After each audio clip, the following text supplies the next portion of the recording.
Now we also have a very special cancer survivor with us today. She has traveled all the way from my home state of Illinois to be here. Please help me welcome Jemma Cabral as she shares her story.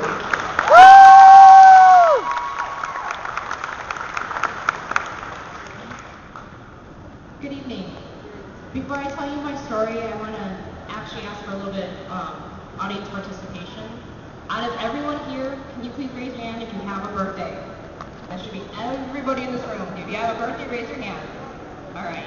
Of everyone who raised their hand, how many of you on your birthday have said, oh, it's just another day? Now be honest. All right. Thank you.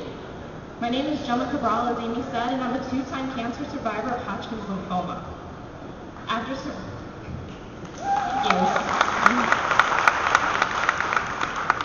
suffering of fevers of 101, 102, 103, and sometimes even 104, after suffering from drenching night sweats to the point where I wet my bed, wet my clothes, had to wake up in the middle of the night and change, I was very proactive in seeing my doctor in regards to these symptoms. My symptoms started in 2002 in the wintertime, and when I went to go see him, I told him of my symptoms, and he looked at me and he said, Jemma, it's cold season.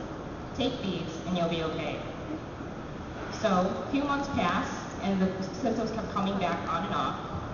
Spring came, and I was still not feeling well. I went to go see him again, and I said, Doctor, I still have the fevers, I still have the night sweats. What's wrong with me? He said, well, Jemma, you're overweight. Take these, and you'll be okay.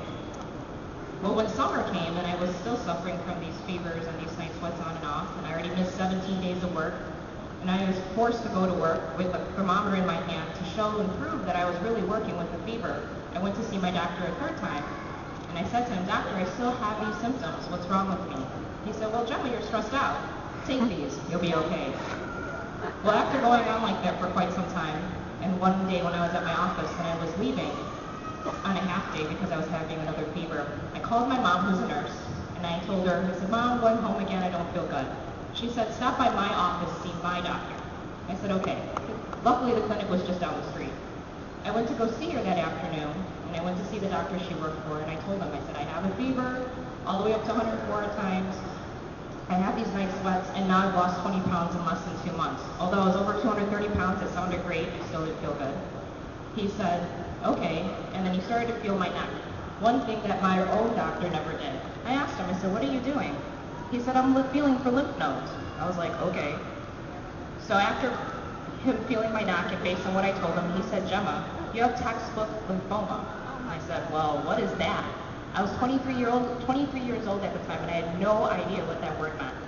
He said, wait here, I'll be right back. So after a few minutes, or what felt like an eternity, my mom returns to the room with tears in her eyes.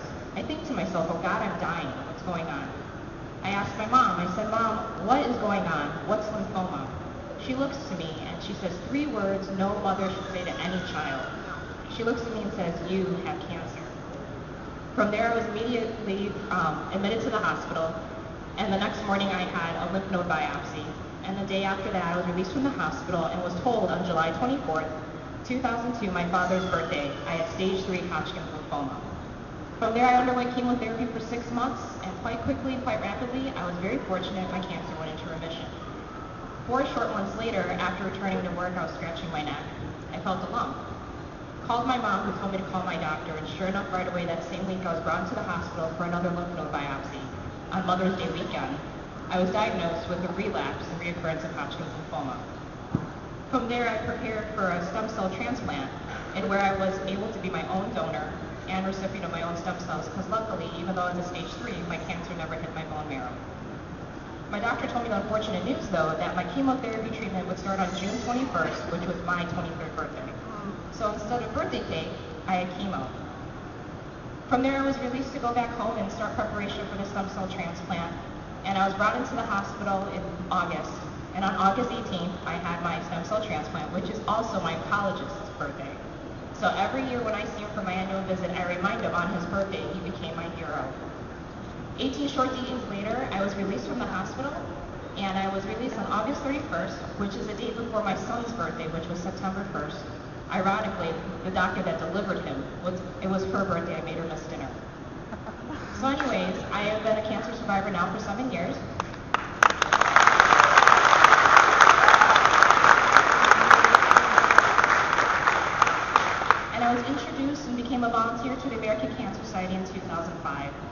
since then, I've been in love with Relay, meeting people who are cancer survivors, meeting the caregivers. For the 25th anniversary of the Relay for Life, which was celebrated last year, my son attended 25 relays and I attended 30 across the state of Illinois, Tacoma, Washington, where I actually met Dr. Gordy Klatt, who originally started this event, and Canada, because I wanted to see an event in another country. All over the world, people are fighting to have more birthdays and less cancer in this world. So my message to all of you as a cancer survivor, to the caregivers, thank you and continue to be our rock, our shoulders to cry on. You are a reason why we wake up every day and work so very hard and fight to go to treatment day in and day out so we can spend another day with you.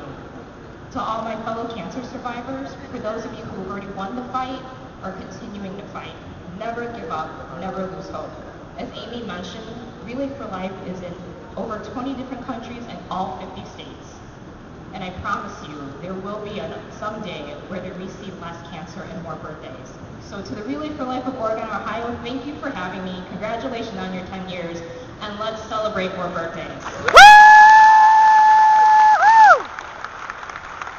Good job.